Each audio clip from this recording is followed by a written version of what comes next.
Hi homeschoolers, it's me Jazz again from Hidden Library Homeschool, and I'm back with my first book outlet purchase. I've heard a lot about Book Outlet, but I was hesitant to buy from them because of their shipping. It seemed a little bit expensive to me, but when I saw that they changed their shipping to free shipping over $35, I figured that was a good time now for me to check them out and see what books I could find. A lot of these books I picked up for next year. I haven't read through all of them, so if they end up being good and I want to use them for next year, you'll see them again in another video. I bought 9 books from them, and that cost me $35.91. The first book I have is The Cabin Faced West, and this is for next year with American history. I also have 2 of these books based on a true story. This is Mary Jemison, Native American Captive, and then this one is Sybil Ludington, Revolutionary War writer. If these work out, you'll see these again next year. I did read through this one, and this seemed like a good book for Tony to read on his own. Look through the pictures. There are some engravings, pictures in here. Let's see if I can find another one. Let's see. And it seemed, and this is a real lady. Here's a statue of her. And this seemed like a really good book, so hopefully the other one will be just as good. It's by the same author. I also have The Time Cat. This one I started through, and I don't think it's going to end up next year. It wasn't exactly what I was hoping for. This was out of the scratch dent pile, that's why this is this. But that was the only part that was messed up about this. I will finish reading through it and see if we end up with it next year, but so far I'm leaning towards no. I have for my son Tony, Doodle Adventures, The Search for Slimy Space Slugs, You Draw the Story. And I was hoping he would do this over a couple of days, but he sat down yesterday and did it in one sitting, giggling the whole time, and they just add different illustrations and things to, let me see if I can find them, illustrations and things to their, to the story. And it's just a little kind of comic book type of thing. He had a lot of fun with it, and as soon as he was done, he asked me, are there more to this? And so I think it's a fun little summertime activity, and I'll probably get the next. I think there's 2 more out. I also have Cast Off, and this is supposed to be about, I think, a stowaway in a Dutch merchant ship in 1663. I don't know if we will have time for this, even if it ends up being a good story, just because we have so many books for next year. But I will read through it, and we might end up using it next year or in the years to come if it ends up being good. I wanted to find a couple of mysteries, so I have Nooks and Crannies, and I'm not even exactly sure what this one is about, but I will read through it, and it might end up being something that we do during one of our breaks. I like to give him still, even when we have no school, I do want him to read through, just be reading, so I give him books that I want him to get through during our break time. I was looking for something on like codes and ciphers and things like that, so I picked up The Black Thorn Key. This might be a little more than what I was looking for. It says that it's for ages 10 to 14. And it looks like it's at a reading level that he can handle, but it may not be, but just because he can read it, he might not want to. But I will read through this and see if we will end up using this one. The last book that I have is a new STEM series that I saw, and this is the Nora Notebooks, The Trouble with Ants. And I like this book. I did read through this one. It was a really good STEM book. I think that, though, it will be good for next summer. This summer, he is reading some STEM books, but he's reading them at maybe a 2nd, 3rd grade level, and he's reading them to his younger brothers. But next year, I'm probably going to have him just read this to himself.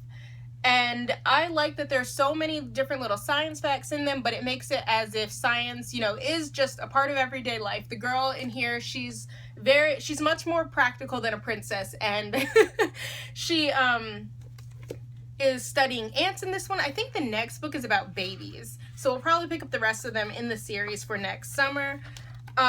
One thing that I did like about this book, it kind of reminded me of a paper that I wrote in college. Their teacher asked them to write a persuasive speech, and one of the boys in her class writes a persuasive speech against persuasive speeches, which I thought was hilarious because I remember in college when one of our teachers asked us to write a definition paper, and I wrote a whole paper on the definition of definition, and the teacher didn't find it as amusing as I did, but I had a lot of fun with it.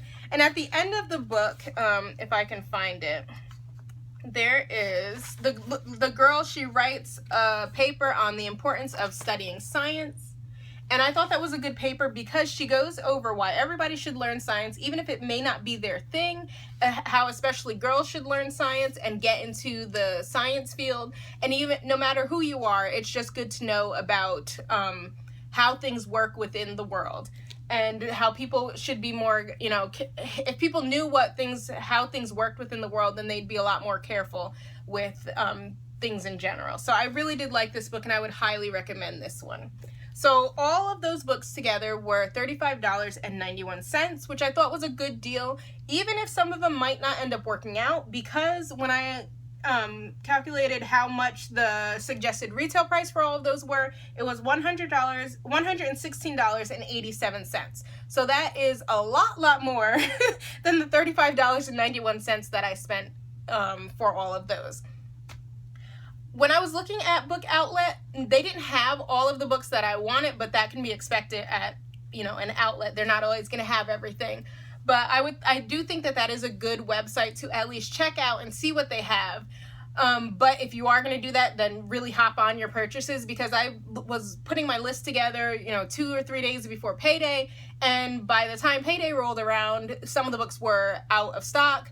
So if you're going to get books, get them when you can, because they may run out by the time that you purchase them.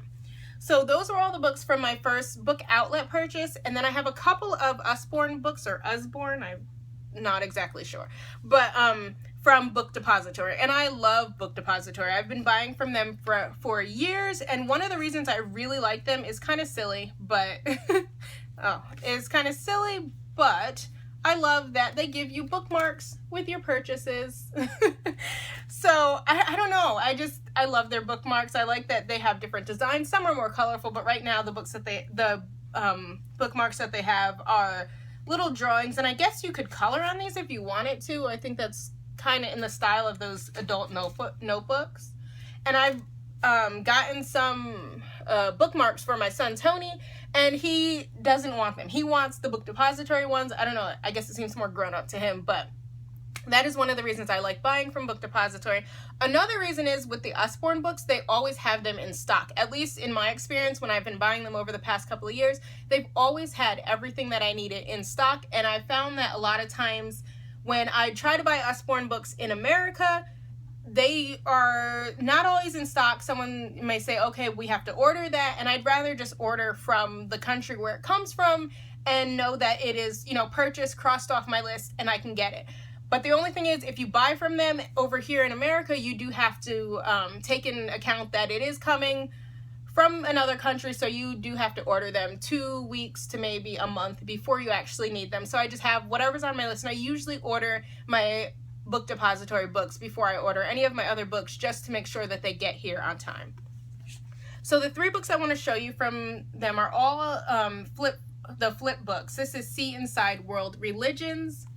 And I've been on the search for a good book about religions that can kind of show Tony what religion is all about. He just does not, this is not a topic that it seems like he zones out on this topic all the time. So I've been constantly looking for a book that will, you know, hold his interest. So we'll see if this one works.